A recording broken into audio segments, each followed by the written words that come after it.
Silicon Valley, technology, art, green, and sustainability.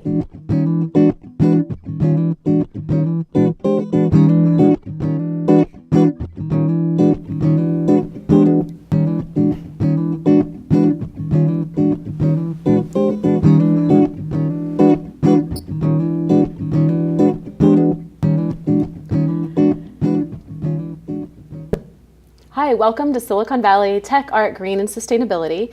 Today I have two guests that are dynamic people in the building industry in sustainability and green, Randy and Dave, and Earthbound Homes. Thank you for joining us and making it back from skiing in one piece. Thank you. Could you do a little self-introduction, and we'll start with you and tell us a little bit about yourself. Sure, yeah. My name is David Edwards. I'm the founder of Earthbound Homes. We've been in business for about 9 years. I originally came to construction from a not so usual background. I have a Ph.D. in biochemistry. I worked in the pharmaceutical industry for a few years. Which that's a pretty interesting background for what you do. It is, and actually it's come into use. It makes sense, yeah. Well, there's a lot of chemical entities that we put into our houses that a lot of people don't pay any attention to, and with my background and understanding of biology, we try to pay more attention to that kind of stuff.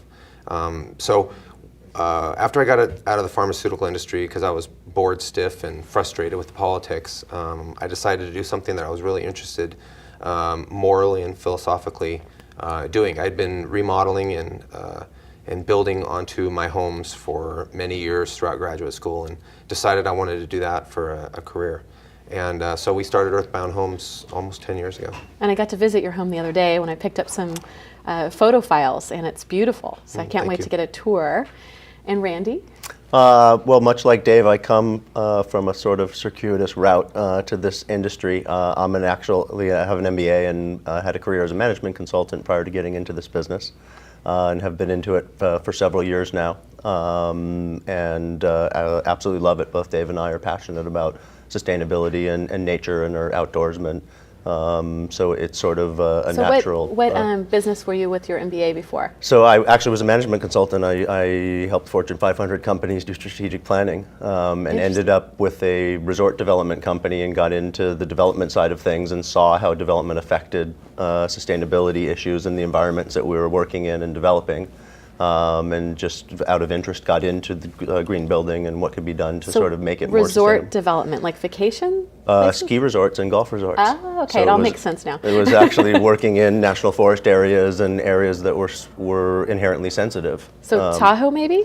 Some of it was in Tahoe, some of it was in Western Canada and the Rockies and the East Coast, so it was all over the country. But that's what sort of introduced me to the idea that that something really needs to be done about the way that we build housing inventory. And it sparked my interest, and ended up getting involved in a company here in the Silicon Valley for several years, doing designing and building of homes. Dave and I had been colleagues in the industry here in the Valley for several years and knew each other, and ended up forming the partnership a couple of years ago. So it's 2 years then that Earthbound's been around, or? No, we've been around for 10 years. For 10 years, okay. Randy's been with us for about 2 years. In 2 years, correct. Okay. And you worked in pharmaceutical for a while. Mm-hmm. And tell us a little bit more about that and how that relates to what you do, if you can.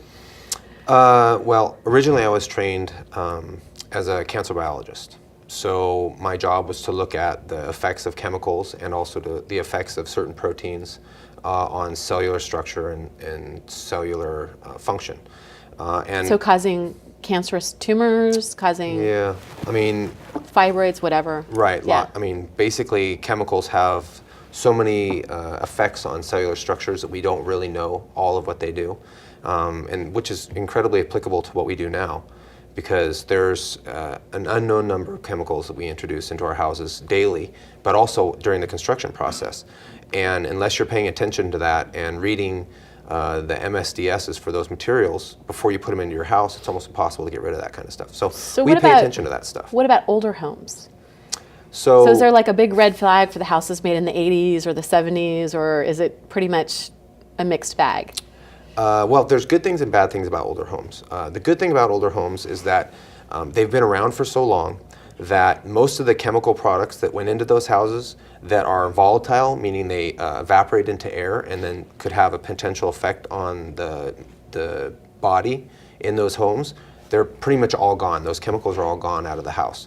The bad thing about older homes is that they're very often not very well built and very structurally not very sound, and their waterproofing, which is a main component of mold formation, because mold needs oxygen, a fuel, so a carbon source, and water. So when you say older homes, you mean like before the 50s or older like 60s or I 70s? wish anything basically older than about 10 or 15 years Okay. is dramatically different and substandard to what homes were built today. And so mold problems and the sick building syndrome is a major cause of illnesses associated with homes right now. Okay. So we'll go back to that a little bit later. But about how many homes have you done, I guess would be the question. So we've built 10 about, years, Yeah, yes. we've built about 20 new homes. I don't even really know how many homes we've remodeled. We've done everything from small bathroom remodels to many full home remodels. So a lot of homes, a lot of experience. So the process then, how do people usually work with you, and what's the process? How long does it usually take start to finish? And maybe talk about the process between a home that's a remodel and starting from fresh. Right. So depending on the scope of the job, as Dave said, we do small one-room renovations, we do additions, we do remodels of existing homes, and then we do full new home projects. Timelines run anywhere from up to 3 months for smaller projects to up over a year for a new home project. Generally, depending on the process, clients, for the most part, are coming to us as a first step. Most of our clients that we work with tend to know they want a green home or that they want some green aspects to the home. So they go into the project knowing that that's what they want out of it. So unlike typical general contractors, many times we're the first stop. So we're putting together a project team and we're working with architects and whatnot. So that adds a little bit of time frame on the front end. And then our actual construction time is generally anything from a few months to a year. So depending on the scope of the project, and if it's Exactly. a complete tear down to the studs, or in getting rid of all the lath and plaster or what have you in an older home. Yeah, and So- ironically enough, sometimes those renovation jobs can take longer than a new home because of that, because of the complexities of deconstructing the existing home and integrating what we're doing to the older home. Yeah, I know I'm really frightened about redoing some of our home because it's never been rewired. So Right. you go down to the know what you're cellar getting. and you could see, don't reach up because you've got the knob and tube wiring in there. Picking materials out. You talked about that at Eco Tuesday a little bit. Can you talk to us about the process of that, like your finishing materials and then your materials also for just the regular construction and how that process works with clients? So generally, we work in collaboration, like Randy said, with architects and interior designers to try to fully outfit a house, but the basic structure of the house is really defined by our best building practices.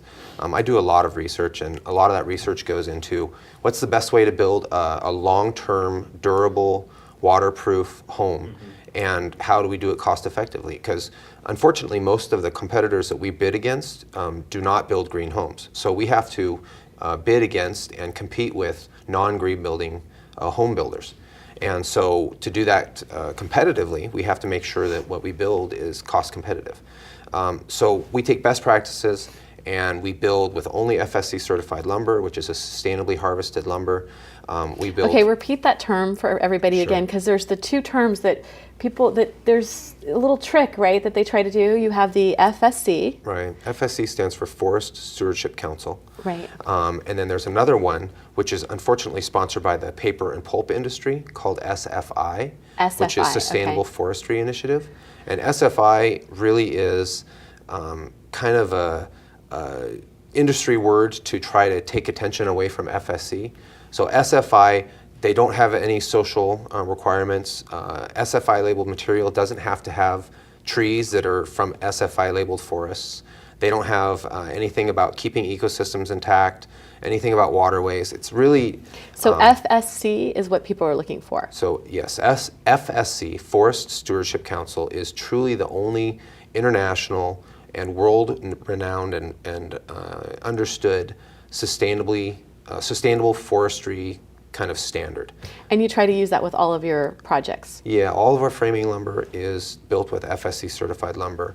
We don't put any materials in the houses that have formaldehyde, whether that's plywood or finished trim or anything else. Those are kind of our standard building practices, and it's basically based on what we feel is the right way to do things.